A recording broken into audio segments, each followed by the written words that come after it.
Let's move on to some of the games that took place, do it. because there are two divisions that it feels like nobody wants to win. Yeah. Like some of the playoffs have already been, figured out. Right. The Eagles have had the division and then NFC East locked up for a week. They didn't like meaningless games as far as seeding goes. They're pretty important, but the AFC North and the NFC South have been the divisions that nobody wants to win. Nope. You had the Steelers yesterday playing against the Browns with an opportunity to take hold of that thing. And lo and behold, they put up 6 points. They get beat by the Cleveland Browns, who now moved to 4-12. Shedeur Sanders had 2 picks. I mean, there was every opportunity for the Steelers to get the win, to move on to the playoffs, and yet they could not do it. Yeah, you're absolutely right. But that division's always been like that, right? That's the dogfight division. Yes, but normally it would be 13-3, and who can? No one's like they just can't get it over the hump. This one, they can't get out of their own way. Well, you know what it is? You think about like college, and no, it's not on the same level as the Ohio State and Michigan, but it's like one of those things. Like interdivision in that division is war. Like those guys, like the Browns see some success in their season, and Stefanski can feel good about leaving the season just upsetting Pittsburgh. You know what I mean? Like those guys gear up for those games like they don't. And I mean, I'm sure it happens in every division. Like sure the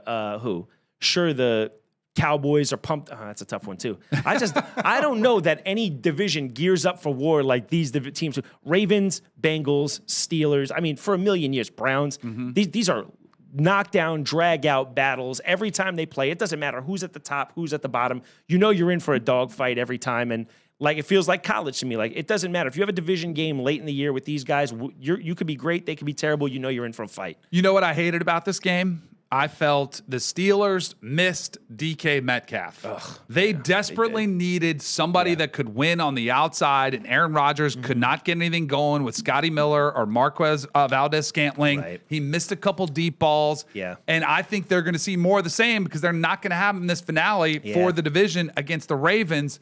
And the part that I hate about this the most is that DK Metcalf did appeal, and it got turned down. So the NFL said, nope, we're not going to take it into consideration, even though there was a track record of this fan where DK Metcalf filed a report and let the NFL officials know, let them know about this fan who had been harassing him before.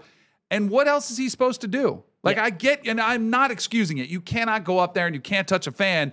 But the NFL, the Steelers, the Lions, everyone has to do a better job of assisting the players because these are the most valuable assets. The fans are valuable. You want the fans to be a part of it. They clearly help pay your salary. Yeah. But your most valuable assets are on the field, and down the stretch with the playoffs on the line, you want your best players on the field. And sadly, we're not getting DK Metcalf out there with the Steelers when they need him the most. Absolutely. It was a massive void not seeing him in there yesterday. You could see the Steelers were feeling it. Aaron Rodgers were feeling it.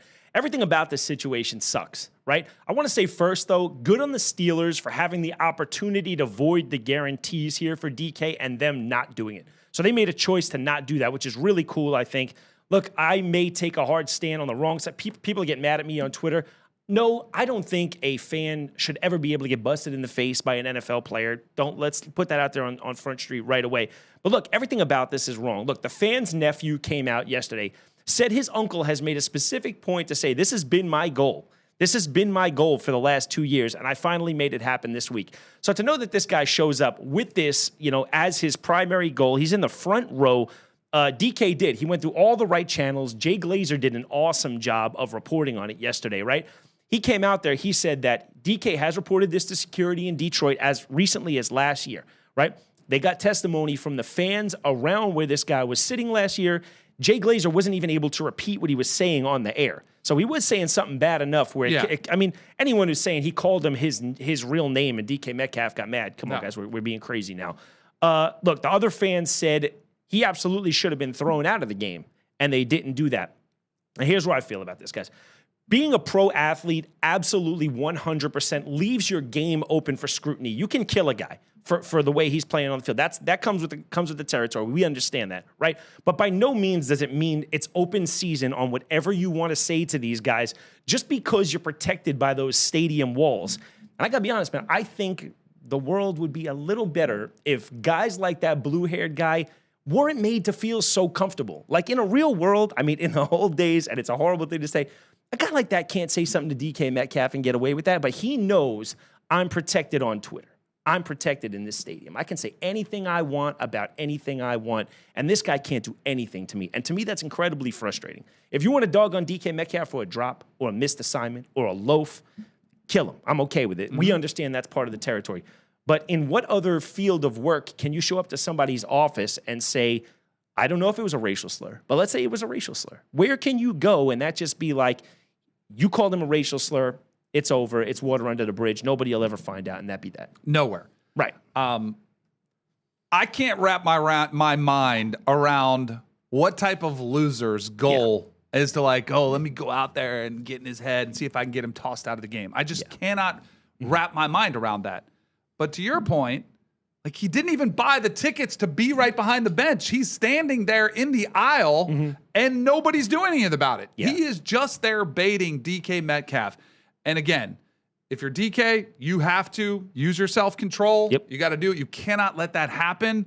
But I get why it did. Yeah, you know, sure. you have those moments when you black out and you reach a boiling point and you just snap, and clearly that's what happened. And it could have been a lot worse because he gave him a little slap. I mean, it could.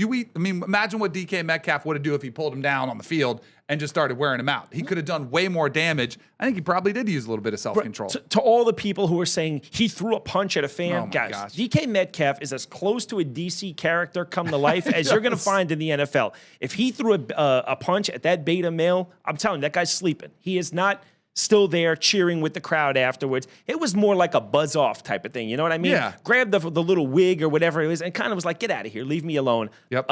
Again, do not condone it. The NFL can't condone it. The Steelers can't condone it. None of us condone it. But guys, there is definitely a better place where guys like that don't feel the comfort of, I mean, what a terrible job by the security. I'd love to know what's going to happen with the security there. Nothing. Nothing. Unfortunately, nothing.